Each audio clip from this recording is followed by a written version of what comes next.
One of the things, wholeness is the key.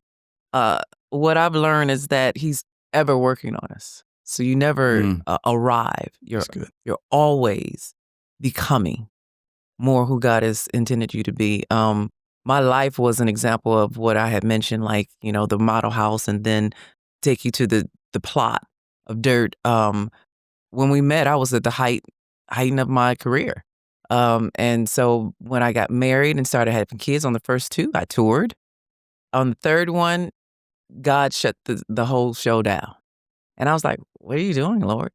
And that's when he was like, okay, now I need you to become who I intended you to be. So now it was like, all right, let's go to the plot and let's start over. And I was My like, goodness. so That's so very strong. hard Wow. to have felt like you've arrived in some level of career and identity. And then God says, all right, let's go. Let's go to the back room. Let's go to the dark room. Let me fix on you. And you're like, and that's the moment that you have to recognize, is he Lord?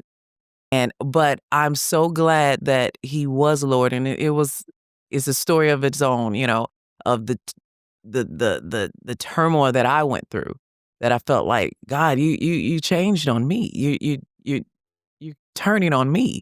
But knew enough of the word, just buried, I leaned in. I fell apart inward into his heart and into his arms. But what he made me was to be what I needed to be for my children, for their destiny, for legacy. And it had nothing to do with a microphone.